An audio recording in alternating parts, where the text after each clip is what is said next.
All right, this is Gators Breakdown of SEC Breakdown, and joining me again is Joey V of Inside the Huddle, Sports Radio 1560, Melbourne, Florida. I'm your host, David Waters, and like I said last week, Joey and I will try and do this every week. Of course, we got a lot more to talk about this week in a positive manner for the Gators after that 45-7 30th consecutive win over Kentucky.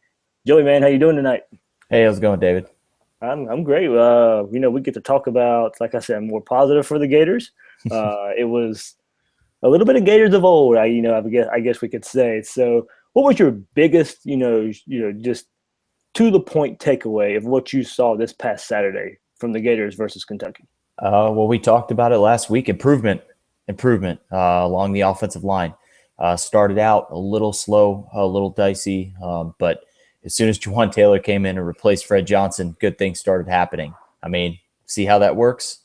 But improvement offensively, defensively. The defense with Jalen Tabor Tees looked way better. 3 interceptions, more passes caught by the defense than the offense for Kentucky. Ooch. But yeah, that's the one word that has kind of stuck in my mind since Saturday afternoon is improvement. They say, like we talked about last week, that the biggest jump from a team is week 1 to week 2. And I was really, really pleased with how the team progressed. Kind of a dress rehearsal this coming week. We'll talk about that. But still got September 24th circled on the calendar. And I was really, really happy with how the coaching staff kind of play called with how Kentucky was giving them. Kentucky would give them the run, they would run. Kentucky would give up the pass, they would start throwing the ball. So I was really happy too with the play calling and how the coaching staff handled that game. I think Kentucky was completely unprepared. I don't know what Mark Stoops is doing. Good Lord. He may not last after the season, to be honest. I know his buyout's like $18 million or some crazy like number like that. It's like some outrageous number, but they may just be willing to just pull some basketball funds to get rid of him. I mean, that team looks so unprepared on Saturday. I thought Kentucky always gives Florida a good game. Even if Kentucky only wins 3 games, for some reason, they always tend to get up for the Florida game, but not this year. I haven't seen a disparity in scores in a Kentucky-Florida game since 08, 07, 08, somewhere around there. So it was good for us and bad for Kentucky. Right, and I think Bill King mentioned it when I was on the show earlier. I think you're right. It's an astronomical. It's $12 million, I think, for the buyout for Mark Stoops. So you're right. 18, What was Kentucky? 12, 18. It's all the same after 10. It's funny. It's funny you brought up they may take it out of the basketball fund because that's kind of my first thought too. So because you can tell Kentucky is somewhat serious about football. New stadium renovation. Basketball team won't get their bonuses this Christmas. Agree there. But yeah, you're right.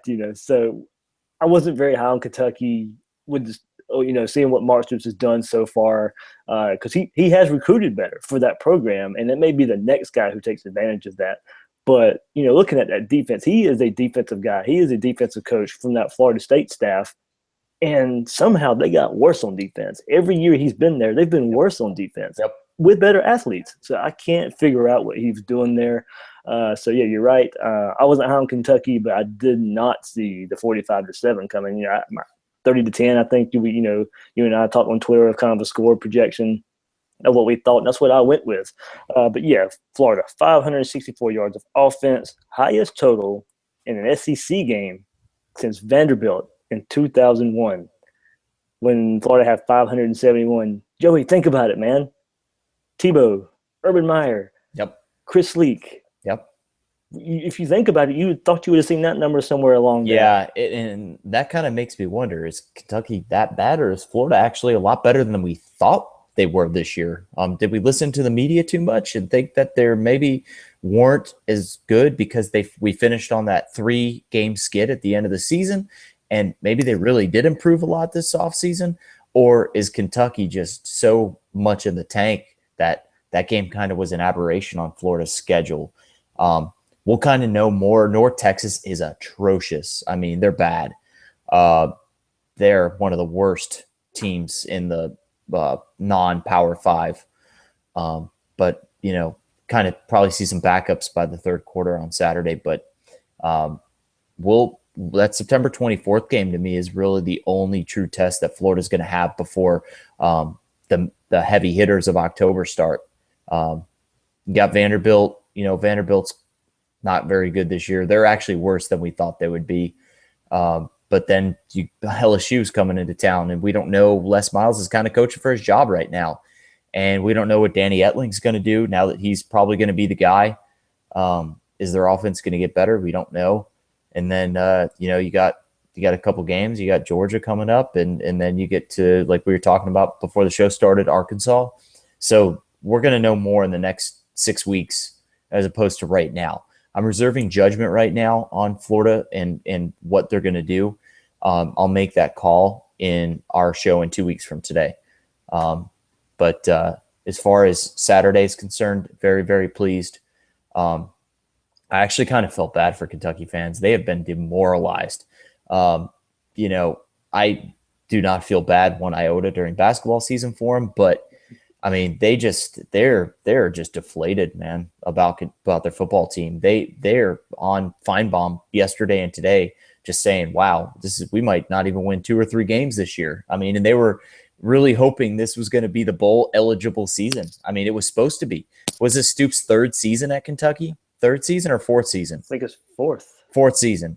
They said this was the year that he was going to make them bowl eligible. They were going to win 6 or 7 games, and I don't see them winning more than 4 games. I think 4 games is the ceiling right now with the way they look, unless something drastic happens with their program in the next week or 2. I can't see them winning more than 4 games.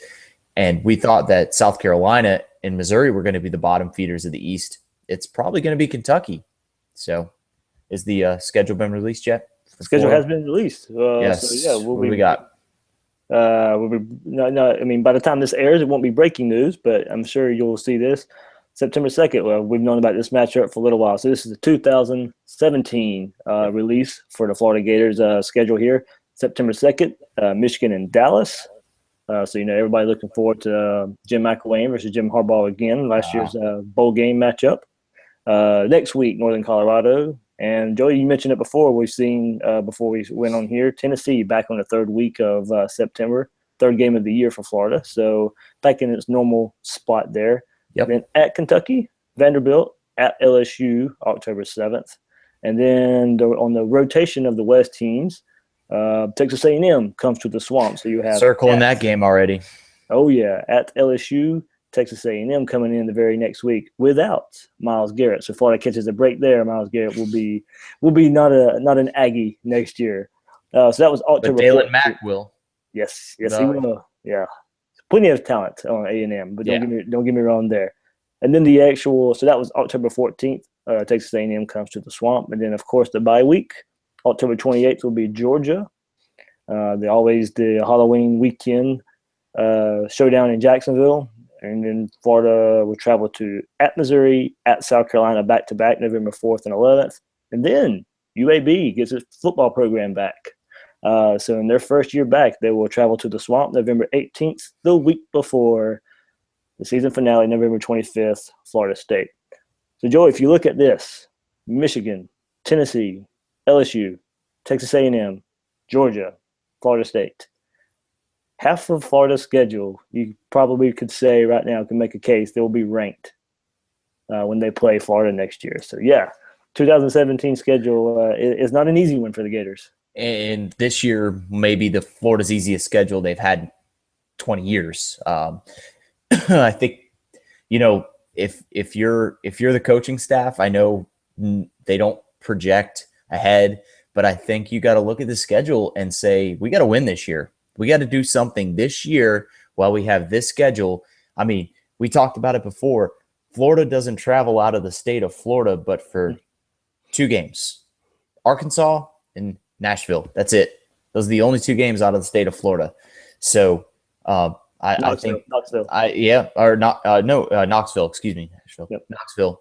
Tennessee, Arkansas, the only 2 games that you're traveling out of the state of Florida. I think this year you got to make noise. You got to get back to Atlanta this year. You got to do something because next year's schedule is looking a little scary. A lot of traveling.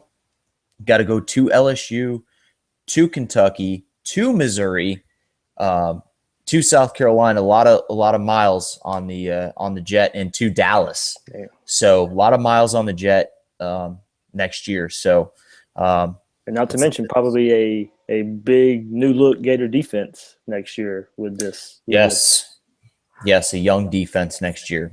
Young defense. Hopefully Quincy Wilson decides to come back and plays with little brother. That's a possibility. I think it may happen, actually. Maybe, his dad, Chad, will try to talk them both into playing, with each other because it's a kind of a once-in-a-lifetime type opportunity. So hopefully maybe that happens. But yeah, the defense is going to be hopefully the offense is even better, though, next year. So maybe next year we'll be winning games like we used to win, 50-35, So, but I think this schedule, definitely the first thing that pops in my mind is you got to do something this year because next year it's only going to get worse. So, yep. Well, speaking of this year, we'll jump back into 2016. But yeah, like we said, we knew the 2017 schedule was going to be released while we were recording this podcast, so we knew we were just gonna throw it in there for you, listeners and viewers if you watch this on YouTube or whatever. So, Joey, we'll go back to Luke Del Rio, 320 yards passing, most in an SEC game since 2004 against Arkansas, 19 of 32, 4 touchdowns. And he spread the ball around a good bit. 9 different receivers caught a pass. And of his 19 completions, 9 of them went to Callaway or Powell. So I think you can tell with Dre Massey got hurt, first play of the game, week 1, tried to come back in and play a little bit, and they found out, his injury was season-ending. We heard a lot about Massey, but in camp, how he was probably the favorite target of the quarterbacks. But now, I think you can kind of tell Callaway and Powell are going to be the leading 2 receivers for Luke Del Rio, and you could kind of see that last year when Will Greer was healthy in a Tennessee game. It was Callaway and Powell, with the big plays there. So, what did you take away from Luke Del Rio's performance? From week 1 to week 2, it's not like he played terrible week 1. But you could kind of tell he was a little more aggressive, I think, against Kentucky than he was against UMass. And McElwain still wasn't satisfied. He just absolutely aired the ball out on Saturday, but McElwain yesterday was still taking some shots at him. But no, he had a sensational game. Let me tell you that pass to Callaway dropped it right down the chimney. That was the pass he missed on last week, the first play of the game. Where he overthrew him, he kind of got a little, gun shy and just kind of let it rip. But that just shows that he had more time in the pocket. He just stepped up and let it go. And Callaway surprised me a little bit. He dropped a couple big passes on Saturday. I don't know if you recognize that. There was 2 passes that hit him right in the hands, and he does not do that. That was really kind of surprising.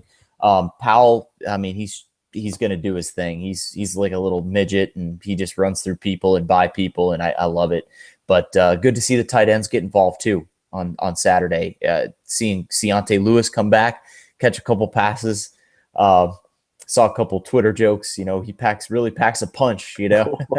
So, I missed those. So I'm glad you brought that up. I missed that. But Goolsby, doing his thing and stuff like that. But it was good to see Mark Thompson. Mark Thompson stepped up and had a really good game on Saturday, and I was really pleased. He played up to his potential.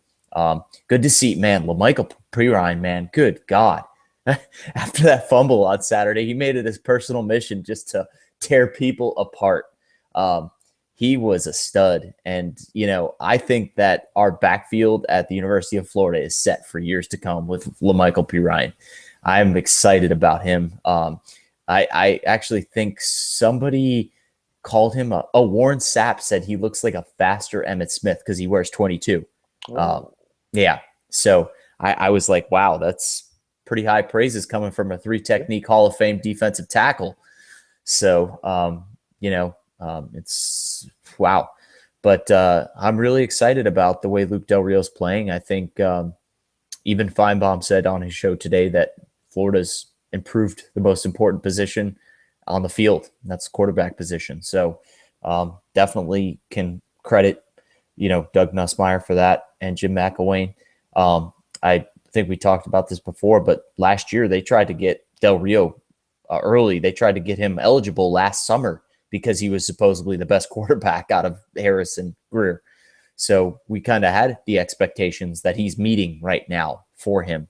I'm kind of the mindset that that's his ceiling. That's Del Rio's ceiling.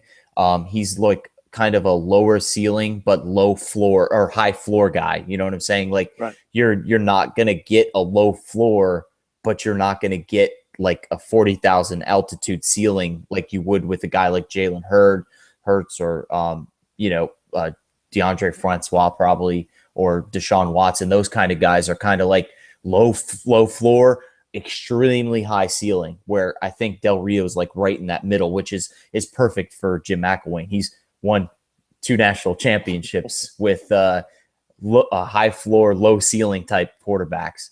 So it's really nice to see that that Del Rio came in and kind of met our expectations. Yeah, I kind of agree with you. That's what Florida needs, and you can in a year you can see the transformation of the type of and the number of players Florida has at wide receiver. It looks totally different than what we saw this time a year ago.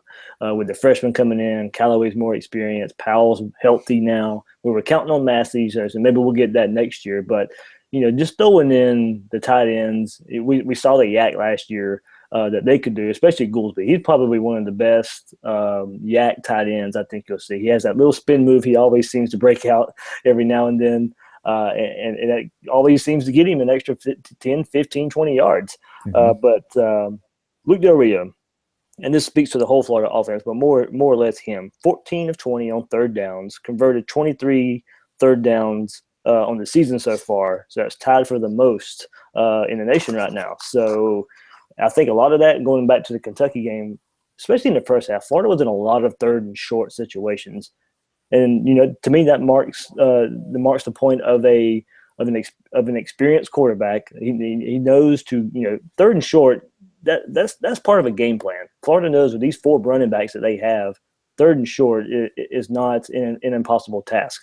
And we saw it Saturday. Florida kept converting third down after third down, and especially on that drive before halftime. Probably my favorite drive of this short season, of course, so far.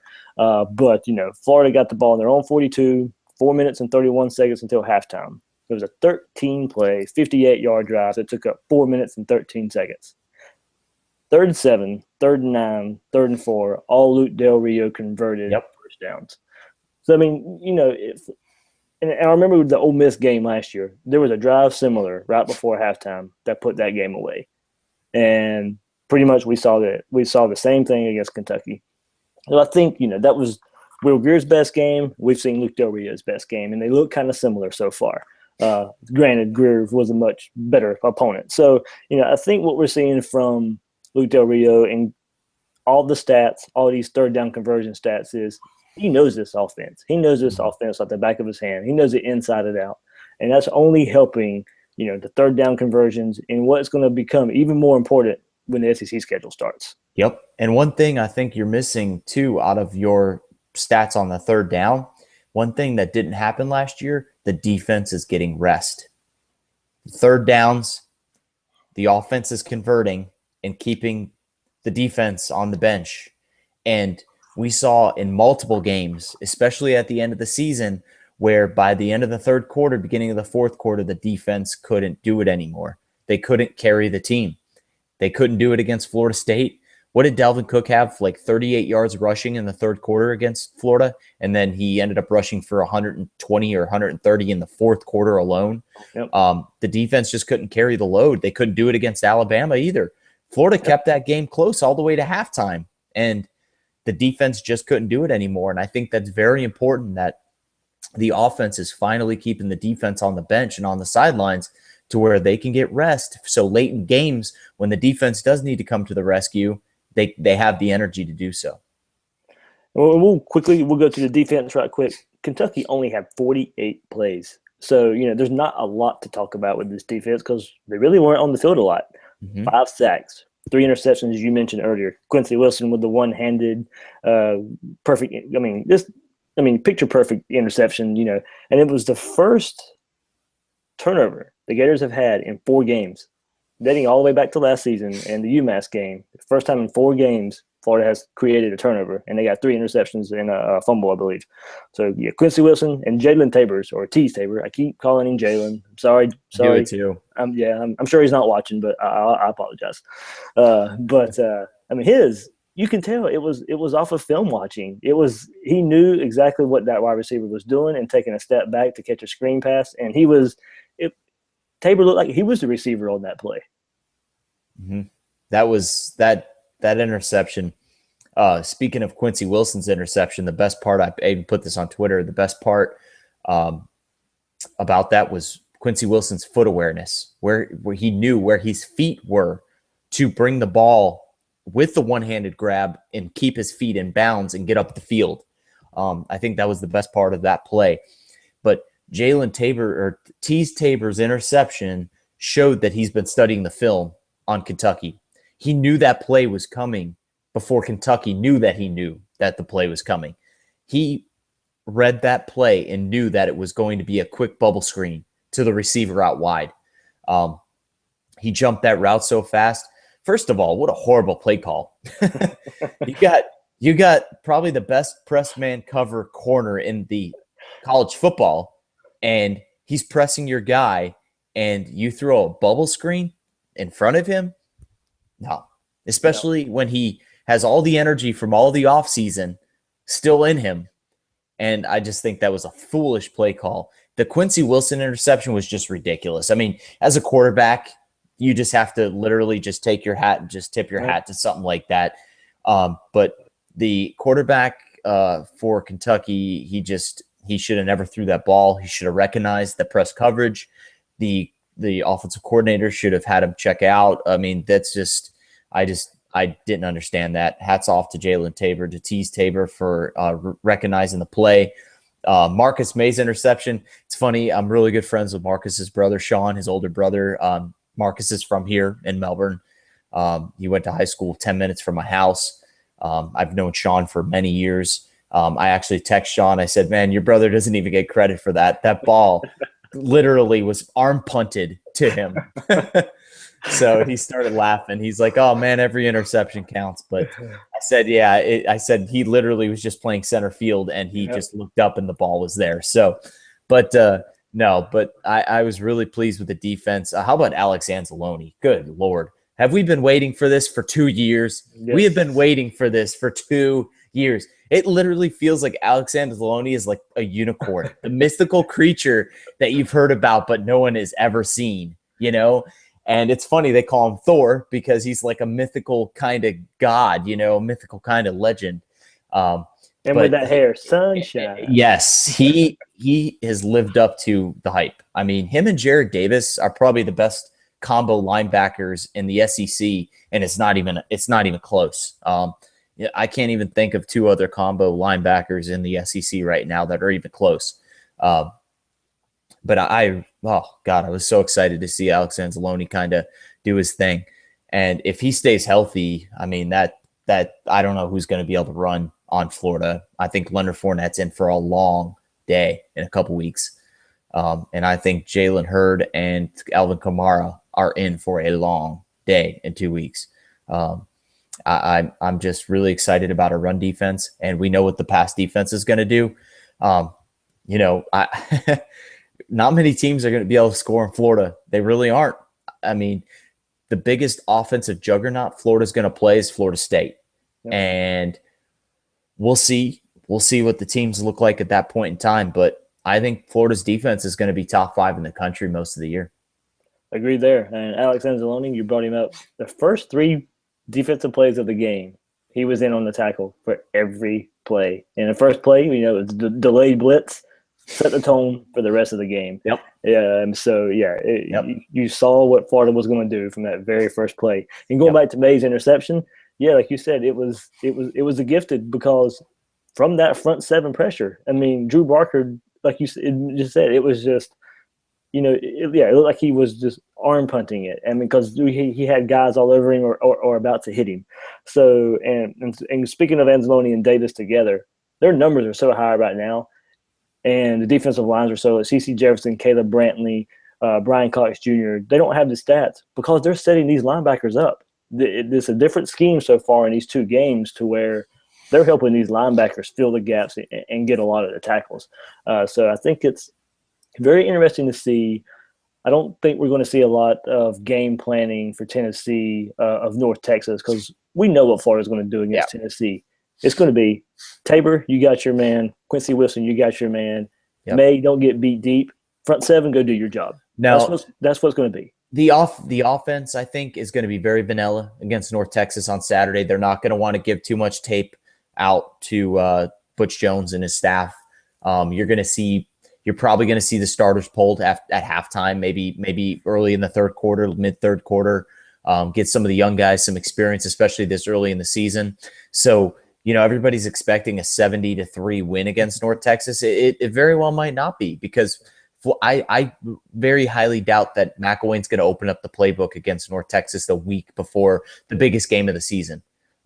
So you're gonna see a lot of run plays. You're not gonna probably see too many air it out plays. You might see a couple big bang plays here and there, but it's not even going to be close to what you saw on Saturday. So I'm not really expecting a 70-3 game. I'm just really not. So kind of a message to all the Florida fans out there, holster your expectations this week. I know the huge win, 45-7, just pump the brakes for this Saturday night.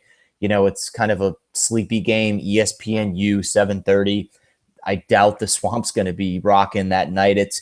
You're going to see a lot of late shows to the game, people out boozing, Midtown and stuff like that. So, let's just temper expectations this Saturday night because I think the playbooks, a lot of it's getting reserved for the game that's in 12 days. So 11 days. Yeah, Joe, you bring that up. Some people say, "Oh no, you throw everything out and give them more to prepare for," but some people are in that old adage of, "No, you don't show them anything." So I'm in that adage. You don't show anything. You hide your cards. You play poker until you roll. Who did Jim McElwain learn from? Nick Saban. Nick Saban is the master at hiding his cards. He's done it his whole career, and Jim McElwain's going to do it too. Like I said, I do not expect anything like what happened on Saturday to happen this Saturday. North Texas's defense is just so bad that I think you'll see plays happen just because they're just going to happen. And I think the talent disparity is just so wide gapped on Saturday that it's just going to kind of happen.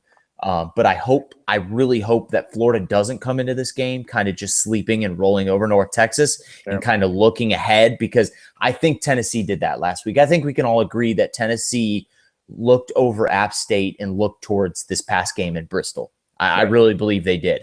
I think they held back a lot out of their playbook because obviously their offense looked more explosive against Virginia Tech, and Virginia Tech has a lot better defense than App State. So I really think that the offense was held back against App State. So I really hope that this isn't kind of one of those cases for the Gators either, where the team kind of just thinks they can show up, and kind of just do the thing.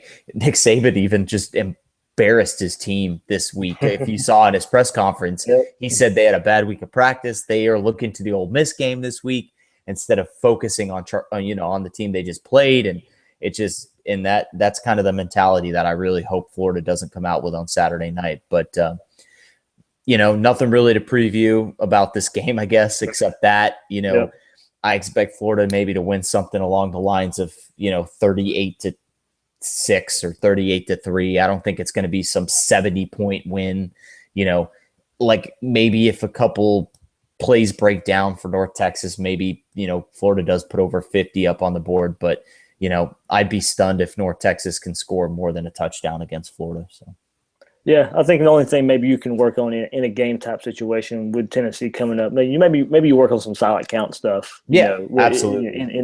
In a game situation, but you're right. Yeah. I don't think you see much of plays that we already haven't seen Florida run. Anything to do with some end arounds or sweeps or anything. Yeah, I agree. I don't think you're going to see much of creativity from Jim McElwain and company. No. So so this has been Gators Breakdown of SEC Breakdown. Here with Joey V again. I'm David. What's your score prediction? Oh, let's see. Yeah, I'm gonna go about the same as you. Let's go 42-6 Florida. Okay, I got 38-6 Florida. Yeah, so there we go. It's we both agree it should be an easy win. We thought the UMass game would be a little bit easier too, but just a little bit more to work on. Experimentation game. That was an experimentation game. There you go. We saw that. Much brand new offense. I mean, it really was a brand new offense, putting things together on the fly, kind of. But we saw it come together on Saturday. So I'm not holding the UMass game against Florida at all. Same here. Same here. I think Florida does show up and looks, like a Gator team is supposed to look when they're an overmatched opponent and not wanting to show much with the big game against Tennessee coming up in 2 weeks. So I'm David Waters for SEC Breakdown. That's Joey V. And we will be back next week with another Gators Breakdown, hopefully after another Gators win. So, yeah, and, of course, next week's show will be probably one of the best, folks. It will be looking ahead against Tennessee. We're going to be previewing that game. That's going to be it's going to be intense. That whole week, I'm not wearing a single orange item on my body. It's going to be blue all week, blue out. So I think we can agree there. It's a blue out for the whole week for us Gator fans. So, all right, for Joey V, this is David Waters for Gators Breakdown, and we catch you guys next week.